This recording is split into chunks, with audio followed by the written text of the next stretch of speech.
How are we sitting?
Afternoon, and thank you so much for joining us on this media briefing, which is on the sideline of our ordinary National Executive Committee meeting.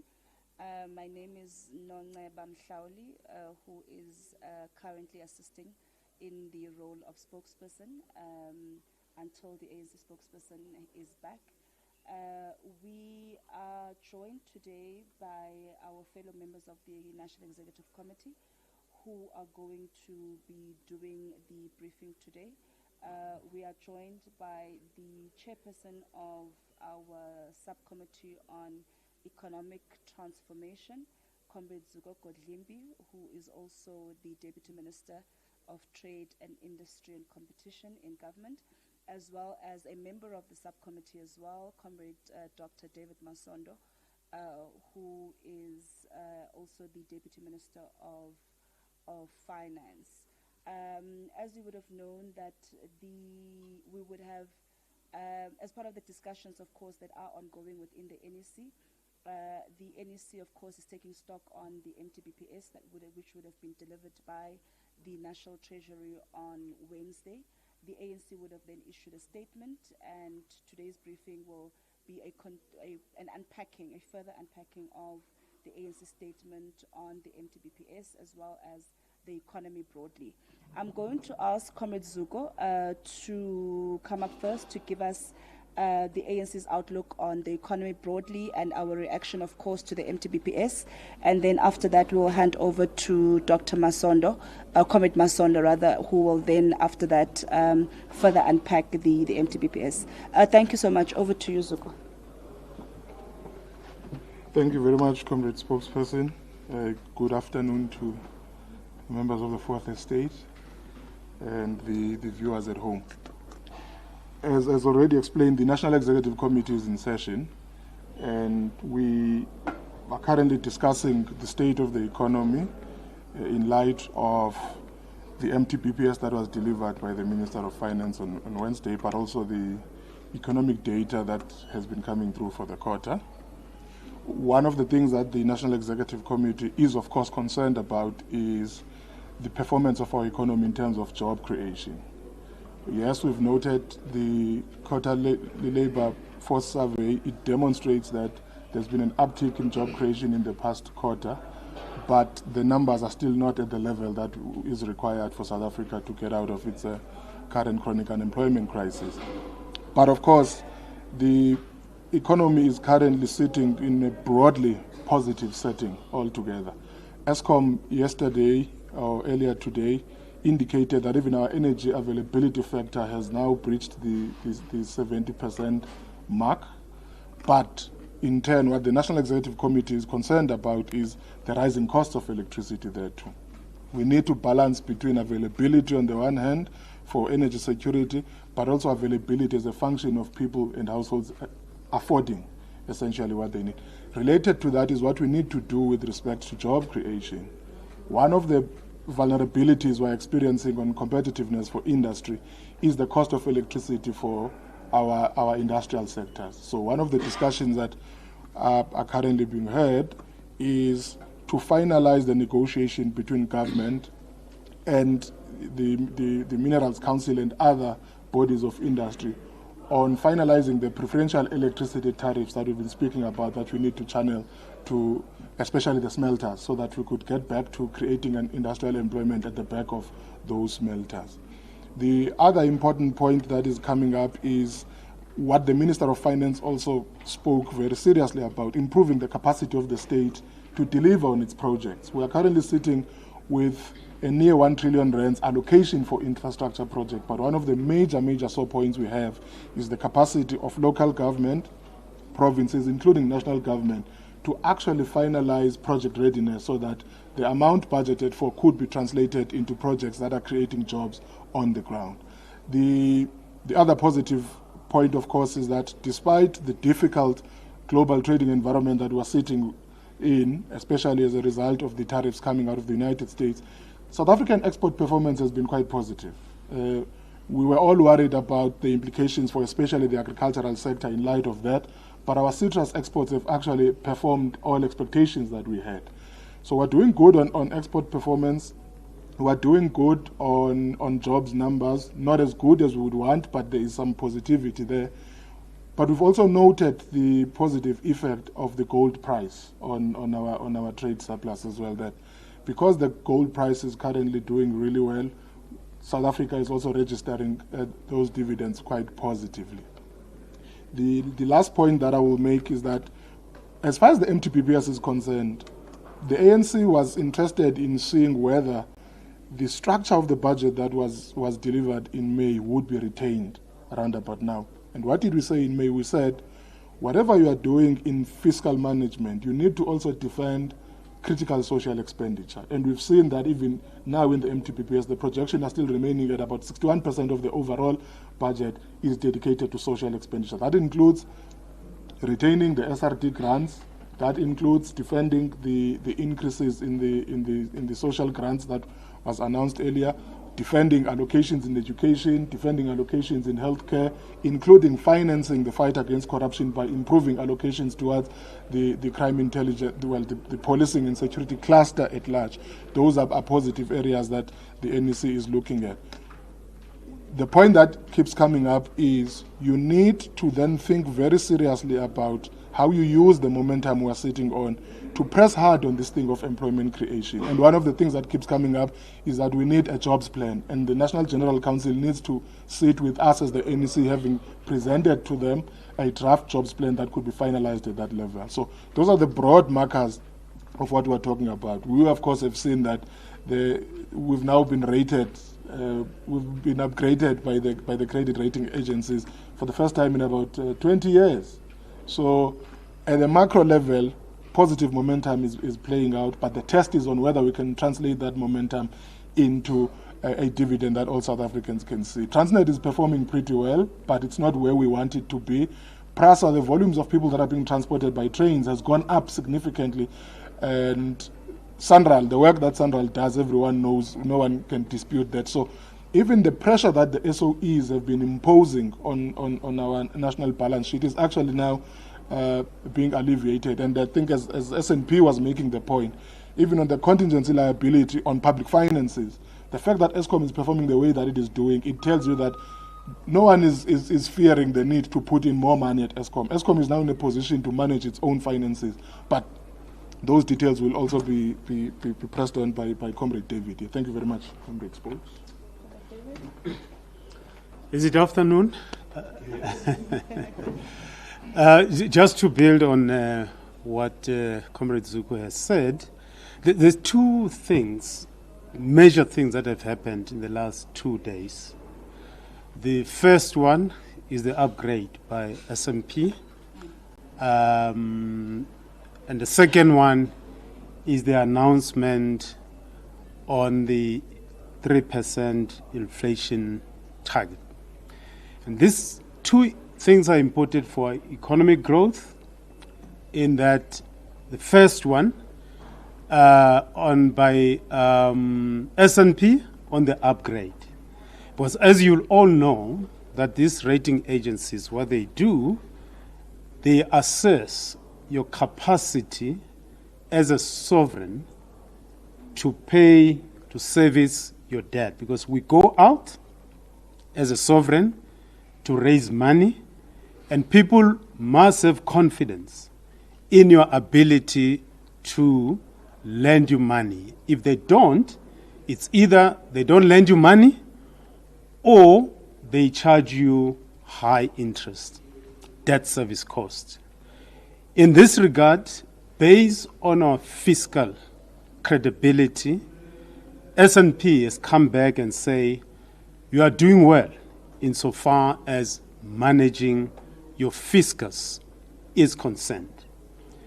And the evidence shows that one of the measures that is used in determining your ability to service your debt is the debt to GDP. And that's a ratio that is used to determine your ability to service your debt, particularly if your economy is not growing at the rate at which it should, to demonstrate that it can service that debt. And in the budget, we've shown that our debt to GDP is stabilizing. They also look at your deficit, your expenditure vis-a-vis your revenue in the context of a consolidated budget. In May, we said our deficit will be 4.8% of the GDP.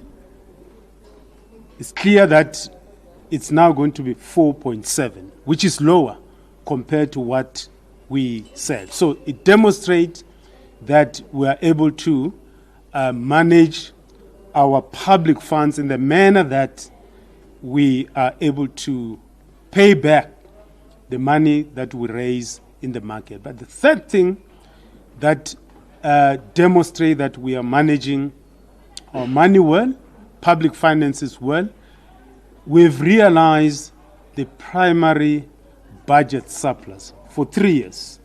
And what that means is that our revenue is higher than our expenditure on the non-interest expenditure. And for someone who has to invest in buying your bond, they've got confidence that you are in a position to basically service that debt. And this does not only affect the government bonds, but it also affects the economy as a whole. Because if you are a country who has a high debt level, you've got to pay for the price for that. There's a premium, there's a sovereign premium that you pay. If the probability, because investors manage risk, and the risk is about the possibility of paying back the money that the investors have put in your bond. And if the probability of your payment of that debt is high, you pay a price. It's like a normal bank. When they lend you money, they assess your capability to pay back that mortgage. If you are not able to, or they think that your capacity to pay, you're not credit worthy, they raise the interest. But if they think that you'll pay back this money, they reduce the interest. And therefore, the cost of capital becomes lower. So similarly, they've made an assessment on our fiscal metrics performance, and it's very clear that we're on the right course, and it is for this reason that we got this upgrade. And the sovereign risk premium is also used for other economic agents, Johannesburg Stock Exchange. So when an investor comes to South Africa with money, they've got to make a choice whether they invest in the bonds or in the JSE. And what they usually, the starting point on what they expect for you as someone who's raising money. They say, we're going to start, we've got a 10-year bond which pays 8%. They will say, yeah, the South African benchmark bond pays 8%. And therefore, if you want us to invest in the JSE, we'll want 8% plus. So if the sovereign rest premium or the benchmark bond is 6%, it means that they will start from 6%. So these have huge implications for the cost of capital, for the cost of money in the economy as a whole. So this upgrade is a huge achievement. It's a very important outcome of the work that we've been doing, as even before the GNU, by the way, because this work, this primary budget surplus, making sure that we grow our economy, we manage our public finances, did not start when the GNU started. It has been going on for a couple of years. So we're very happy that we've been upgraded to positive outlook by S&P, which demonstrate that we are on course in growing our economy, because it's only when the cost of money is cheaper that it becomes easier for us to raise more money. Firstly, as government, to raise more money, which we invest in building infrastructure, roads, in providing the services that we have, including the social wage which is 60% of our budget. The second thing that has happened, which is quite critical for reducing the cost of capital, Zuko was talking about reducing the cost of electricity, which we're also doing well in that regard. But for us to grow the economy, money must be cheaper. Now, the inflation, the 3% inflation target that the minister, working together with the Reserve Bank, has announced, it means that the expectations by different economic actors, households, business, government, it means that their expectations on inflation will be lower. So what it means is that if the inflation, this is the target, and we must still work towards it. Now, if the inflation is low, because remember, when we met as the African National Congress here in the Lekgotla, the ANC gave a mandate through the NEC that we need low and stable inflation. Basically, making sure that the prices are low and they are also stable, because you don't want the price of bread today is 15 rand, tomorrow it's 100 rand, the other day it's 200 rand. You don't want that volatility. You want your prices to be stable, you also want them to be low. And when they are also low, it means that the cost of money will also go down, in the sense that when inflation is low, the central bank is more likely to reduce the interest rates.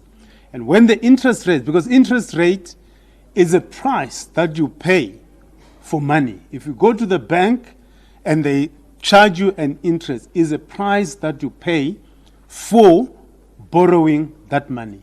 So if inflation is low, leading to lower interest rates, it means that the households are going to have more money. They won't be spending more money in servicing their debt by paying high interest. And if they've got more money in their hands, it means that they will buy more things in the economy. And as demand increases, as more people have money, they buy more stuff, clothes, the businesses grow. Those who want bread, they buy whatever thing that they basically need, and that contributes towards the economy.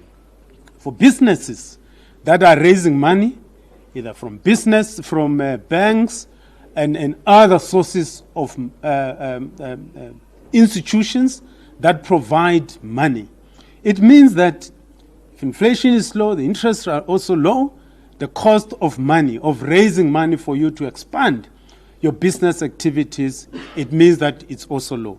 For us in government who go out in the market and raise money through issuing bonds, it means that if the inflation is low and the interests are lower, our debt service cost, because our debt service cost now is almost 422 billion. That's what we are paying for on the debt, on a gross debt that we have as a sovereign. So, and we've also seen, when the minister was presenting, the numbers show that since the inflation has been lower in the last 12 months, it was hovering around 3%. What that meant is that the interests have gone down, interest rates have gone down, and the debt service costs have gone down. And I think, if I'm correct, we have saved about 4 billion rand as a consequence of inflation going down and the debt service cost going down. So it is important. This is a very, very important development. But also people who are exporting things. Because remember, we are producing things here and selling these things to the rest of the world. And if our prices are lower as a consequence of lower inflation, it means that when we trade, as Zugu was saying, when we trade with the rest of the world, it means that whatever we're selling to the rest of the world will be cheaper, and therefore we can outcompete other people with whom we are competing with in the global market, and thus boosting our industrialization, boosting our export performance, and making sure that we get entry into those markets. Because if our goods and services that we produce here in South Africa are more expensive, the global market will punish us. We won't be able to sell what we produce here in the global market, and that has huge consequences insofar as the viability, the feasibility, and the growth of our companies that are operating here in South Africa, because they may not be able to sell, and thus realizing better returns for them and their shareholders, then they will tend to retrench. So I think these two things are very, very a positive development for South Africa. And these things, like I said, it's work that has been going on even before the government of national unity. Thank you. I thought you guys were going to clap hands. That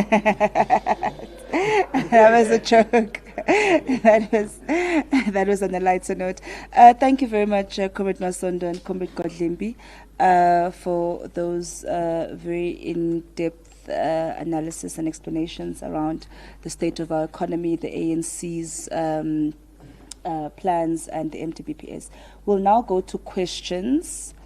Okay, I've noted 2, 3, 4, 5. Okay, we'll start with you, Putumzwandile, then we'll go to the gentleman and the Springbok, then we'll go to you, then we'll come this side thereafter. Then if you can also just indicate who you're asking the question to as well. Okay, cool. Good afternoon, colleagues. Colleagues. Yeah. It's okay, you can say comrades. I'm not. Yeah. So, just a quick one on the black economic empowerment. It's really been an issue, particularly from your partner in the GNU. So, they've been very critical, even going as far as electing the boards to show that BEE, as far as they're concerned, are destroying the livelihoods of South Africans. What has been the ANC's attitude in that regard? And again, just one more question. Have you reflected on the Palestinian situation? I know that before you were in a meeting, so we did speak to the spokesperson who said that issue was still being debated. So have you reflected on it? So what's the position right now? Thanks. Okay. Yes. My name is Norman Mosungin from City Press. Based on your discussion and your analysis, the ratings, the positive ratings that you indicated now, that you say globally it's helping the country to look better. And then you look at what now the US president is saying about South Africa. how does that,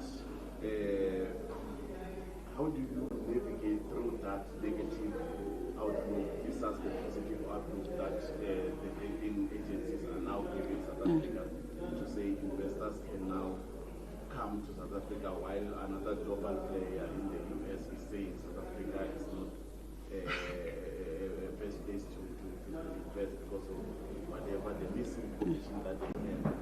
That's on my first question. The second question would be, in terms of the recent what Mr. Mansour alluded to, relating to the interest rates and whatnot. Where do you think this comes from? Is it part of the GNU, or is it something that the ANC has been working the ground to achieve?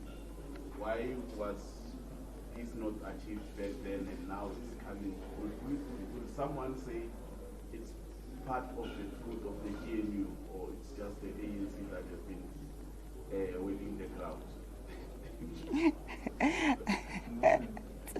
No, man.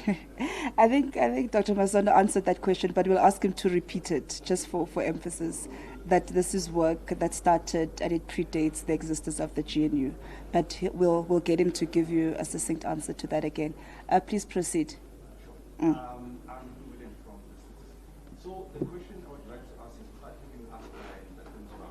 But last month, when you guys had a special MC on the policy and jobs growth, the gave you a statement saying that the 10-point plan that was proposed by the ANC is similar to what they're proposing, with a slight difference in they had hoped for the government because they proposed a economic inclusion bill that they said they would like to move to the ANC about. So I'd like to know, have you met the DA about the economic inclusion bill, and what do you think about that bill that they proposed in order to move ahead into this one? Thank you. Okay. All right, thank you. Olukomulota here from ANC. In your last NEC meeting, you promised to grow the economy, I think, by 3% and above. And I mean, we have seen the Minister of Finance saying that for 2025, the projection is that the economy will grow by at least 1.2%.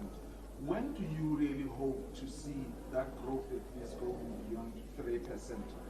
But then I want to come to the issue of the 3% inflation target that was announced also by Minister Kodongwana. You did outline the benefits the Deputy Minister thereof, which also the Governor of the Reserve Bank has been talking about. But when can South Africans really get to feel or see these benefits materializing? I want to also come to the jobs plan that you say you are discussing.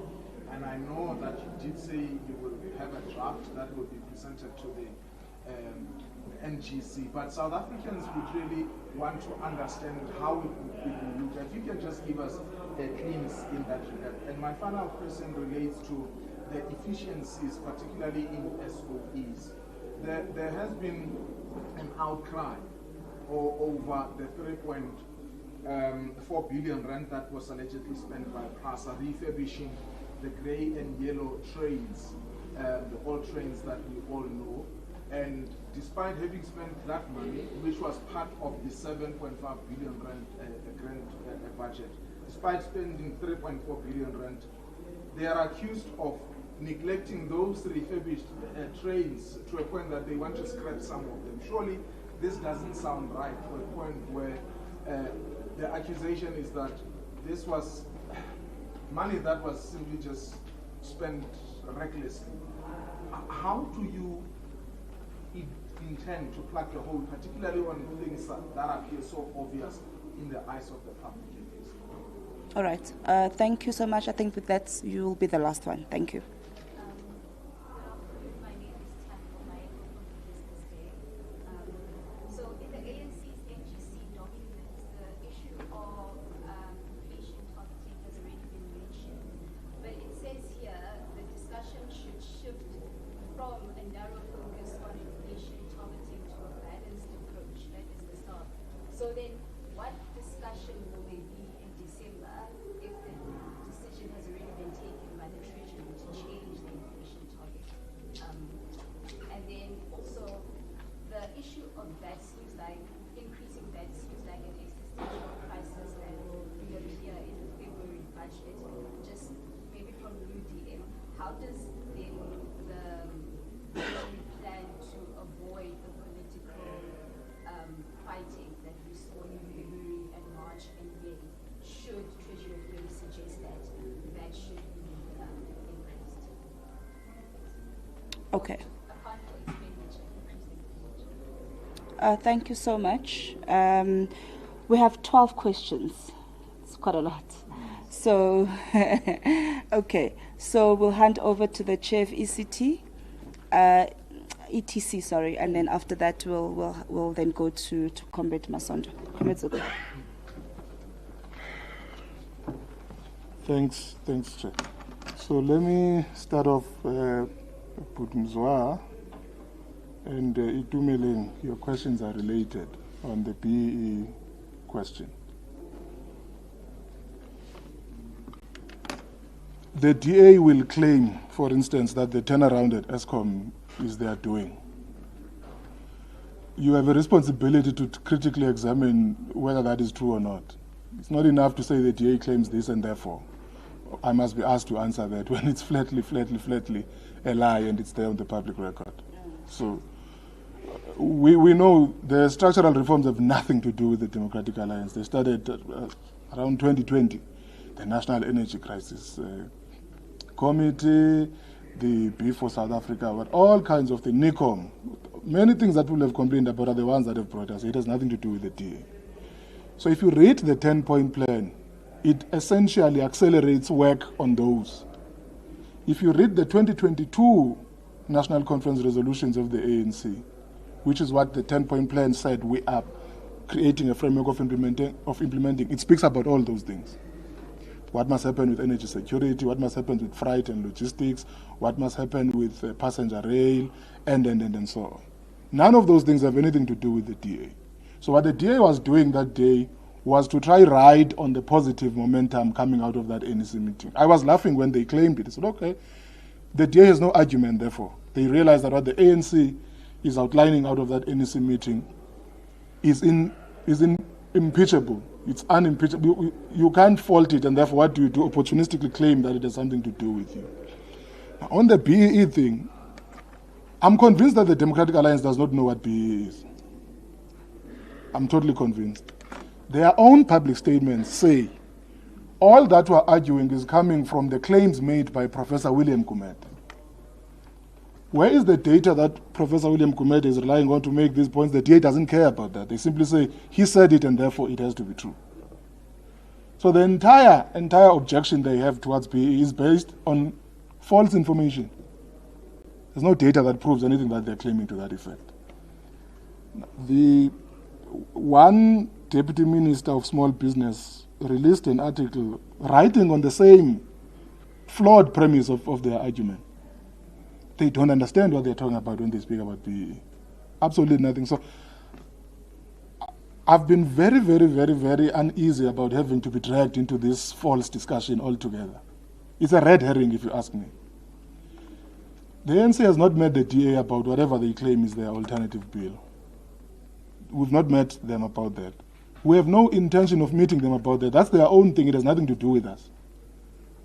We remain committed to black economic empowerment as an unavoidable part of how to make South Africa work for all of us.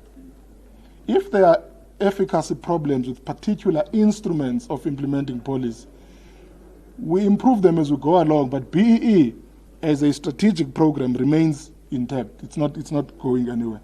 And the National Executive Committee is not going to sit and discuss DA views. That will not happen. And that is not what is happening inside. Norman, what the S&P positive rating reaffirms is that general global public opinion about South Africa is positive. Anyone who decides to isolate themselves from that global consensus is their own doing. It has no effect on how the rest of the world views South Africa. Everyone who's come to South Africa knows that there's no genocide in South Africa. S&P and other rating agencies, they work with data concretely gathered on the ground, not on social media posting. And therefore, their opinion is based on the work that they are doing in South Africa. They know that South Africa is on a positive footing. Where are the low interest rates coming from? We've made this point. It has nothing to do with anybody else. So S&P, for instance, makes a very concrete point about the ratings. They say the improvements on Eskom and its lessened reliance on the fiscus for survival demonstrates that the structural reforms that were being pursued in South Africa are now paying off. If you look at the financial data coming out of Transnet, which is what they also reflected on, although they are still posting losses, but they've had an improvement of about 73% in their finances, which means they are 73% less reliant on the national fiscus as well to do what they need to do. So it is all of those variables that are contributing to the positive outlook. South African inflation, as Comrade David was saying, has been hovering between 2.8 and 3.4% for quite some time, for most of this year, for instance.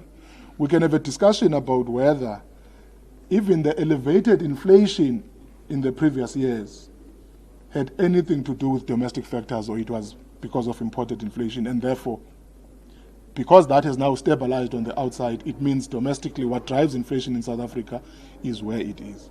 It has nothing to do with any other political party. It's the work that we've been doing, including the grey listing work, for instance, which I think we forgot to emphasize, Comrade David.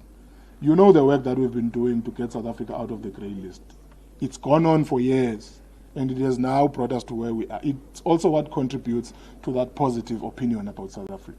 So the work that has been done over the past 3 to 4 years is now bearing fruits. And that, unfortunately, is the nature of economic work. You only see the fruits over time. Muloko, when are South Africans going to start seeing the 3% growth intended? So what we said, just to clarify what we said, we are targeting a 3% growth rate over the medium term. So over, let's say, 2028. So that is what we said we want to do. And we explained some of the enabling factors that we must get right on that front. We said, firstly, you can't grow the economy with unstable electricity. So we've got to get that right. You can't grow the economy with a weak logistics ecosystem. You have to get that right. But we also said you can't grow the economy with a high cost base. So the cost of energy must come down, the cost of capital must come down. So we believe that because of the work that we are doing, those costs are going to come down, and therefore investment is going to grow, and that high growth rate you are going to see. Now, of course, the National Treasury says they have revised their growth projections downward. In the medium term, they say 1.8, all things being the way that they are. If you were to drop the cost of electricity by half for smelters, and you reopen about 14 of them, the projections that the National Treasury is working on will have to be revised upward as well, because that impact. But when the National Treasury was doing what it was doing, they did not factor that in. So the disconnect between what the ANC had said and what the National Treasury is saying is a function of what goes into the modeling that the National Treasury is doing.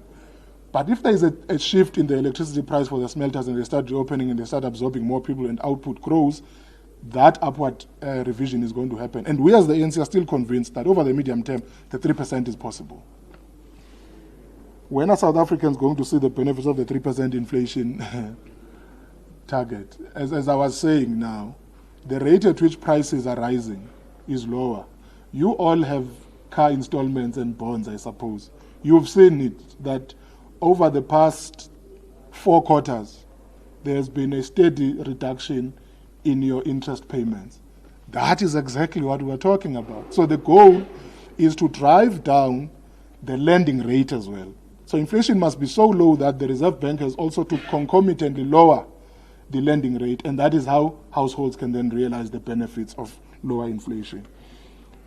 Now, the jobs plan, as I was saying, Muloko, it's not like we are not doing anything on the jobs front. But to come out with a measurable plan is what I was talking about. We're going to come with a plan that says, when there is a reduction of the electricity cost, this is what we estimate will be the impact on jobs. When there is an increase in the infrastructure project portfolio, so if you enroll about 5 more projects and they start getting off the ground, this is the estimate we think on jobs numbers it's going to look like. And. So that's the work that we will be doing when we go to the NGC, so that even all members of the ANC can help us reflect on that. I'm not sure what the PRASA question you were raising relates to, except to say PRASA is going to have to improve their fleet management strategy generally. That includes the assets that are going for maintenance. Now, whether the train is yellow or blue that is moving is a function of that fleet management strategy. And we will, of course, pay close attention to what the work they are doing in that regard is. What we've seen so far is that part of that 3.5 billion rand has been correctly invested in signaling, correctly been invested in straightening out the lines that have been part of the problem with trains not moving. That has also gone to rehabilitating some of the rail lines that had been destroyed before. And that is why you are now seeing PRASA moving about, I think they said 116 million passengers now, as opposed to a lower number before. Those are all the positive things we see. But of course, we still want to say that they are managing their finances correctly as well, so that they don't go back to where they were. Thando. There is the conundrum. So the discussion document makes a point that monetary policy, together with all other macroeconomic strategies, must focus on improving growth and on improving employment creation. That is the matter of substance that is important. Then the draft says, even if those interventions could lead to an uptick in inflation, that's what the document said. It is not as though the NGC was going to say, therefore, by implication, leave inflation at 10%, for instance. That's not what the NGC has ever said, or it is going to say. What it will insist on, and that discussion is still going to continue, is to pose the question, how do you balance the objective of maintaining low inflation as a function of maintaining a moderate cost of living trajectory with growth and employment outcomes as well? And I think we are going to have that discussion, and we are going to come out with an explanation that everyone will live with. I'm not sure where the VAT increase, the looming VAT increase issue is coming from, but Comrade David is going to raise it. What I will say, though, is we've seen higher than projected revenue collection by SARS. That's the first thing. If that trend is sustained, we've seen, for instance, that SARS is saying they're also coming for people who are selling fake luxury goods. They are coming for everyone who's owing them money, whether you're an influencer or you're doing whatever, they are coming for you. And it's part of what we had said earlier. We said we're going to give 8 billion rands to SARS over the medium term to improve their capacity to detect and collect tax where people are not paying. And the intention was to improve our revenue collection in order to have no reason to resort to tax increases that may be politically destabilizing. So if the momentum is maintained and SARS keeps on collecting more than what they had projected, there is no realistic reason why we should believe that there's a VAT increase that is looming. But of course, I don't work at the Treasury. The one who works at the Treasury will also have to take a bite on that. I think I've tried to cover as much of these issues as possible, but Comrade David will cover. The Palestine issue, we will not answer it now. I'm sure the spokesperson knows what the schedule is. They'll probably come with the international relations people. It's not part of the ETC mandate to talk about Palestine. Thank you very much. Yeah, I think the chair of the ETC has covered a lot of issues. So, Thando, I'm also not a Minister of Finance. I don't pronounce on tax, and usually Treasury, we don't, and the Minister himself only pronounces tax matters on the day of the budget, so that there's no mobilization against it way in advance. So But generally, our approach insofar as the tax issues are concerned, if you've noticed, Treasury has avoided, the ministers, and not only Minister Kodongwane, but other ministers, we've avoided increasing the tax rates. We've always tried to broaden, set conditions for the broadening of the tax base by insisting on growing the economy and dealing with some of the leakages within the tax system, including dealing with the base erosion and profit shifting, where companies declare profits in low tax jurisdictions like Mauritius and others, and declare losses in countries that are very good in collecting tax, but also their rates are high, because you're dealing with multinationals here. And we've been clawing back, working with other international institutions to make sure that those issues are being dealt with. If you look at the budget now, we say we must go for illicit trade to make sure gambling and all that. I think the team is working hard insofar as those issues are concerned. So I won't pronounce whether there will be tax rates increases and all that. That's the function of the minister. But our general approach has always been to broaden the tax base than increasing the tax rates. And there's also an economic logic to that. You can increase your tax rates and get money. Increase tax from 45% to 50%. Many of you are paying 45%. You can increase it to 50%, and you may see a middle class revolt insofar as that is concerned. Then you can get money. You increase the corporate tax and so on and so on. You can get the money. But there's a limit to what you can do insofar as the tax rate increases are concerned. Because if you want to be globally competitive and reduce the cost of doing business in South Africa, the cost of living in South Africa, you can't do it through increasing the tax rates.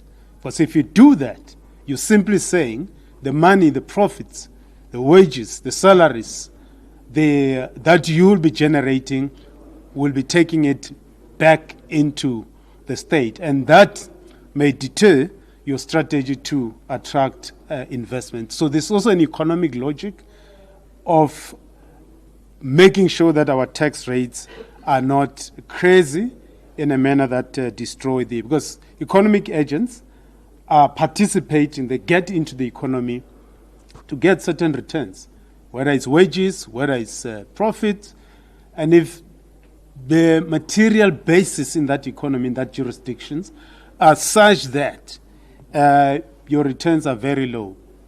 Economic agents, they're rational, they're not going to engage in the economic activities investing in your jurisdiction. So, like I said, the general approach and strategic orientation of South Africa is not to increase taxes generally, but the minister, insofar as what will happen next year, he will announce in February next year. But like I said, we've been also increasing the capacity of SARS. For SARS to make it easier for you and I, who are willing to pay tax, putting the system so that you don't struggle in returning your tax, making your tax returns, but also making it very difficult for those ones who don't want to pay to Caesar what is due to Caesar by enforcing the payment by different economic agents who ought to be paying SARS. So building the capacity of SARS, it's for this reason that we've also said to the allocated 7.5 billion rand for the next 3 years to SARS, so that they increase their capacity to modernize their systems, but also to enforce the payment of the of what is due to the South Africans. I think the ETC chair has dealt with the issue around the US. I don't want to emphasize that point, but I think we will continue to engage the U.S. administration because they are an important player in the economy from the point of view of trade, from the point of view of investment. So we won't tire to engage them, regardless of what they believe is going on in South Africa, because it's not everything that you believe that is factual. And many people, not only in South Africa but everywhere, they know that some of the things that are being said about South Africa, they are not true. Inflation targeting, again, I think the ETC chair has said that this is not a product of the Government of National Unity, which only came in 2024. The inflation targeting issue, firstly, the framework was introduced when the governor of the Reserve Bank was Tito Mboweni. And at that time, I think the Minister of Finance was Trevor Manuel. There was no GNU then. And at that time, the intention was to go to reduce the band. And of course, the global economic crisis came, and that conversation was postponed. COVID came, and we said, look, we're in a better position now to go back to those issues. And both the central bank, and Treasury, they've been doing a lot of technical work, which I must emphasize again, it predates the GNU. This work, you don't wake up in the morning and say it's 3%. There's a lot of technical work that goes with a final decision that says 3% is the right target with 1% leeway on both sides. So this work has been going on.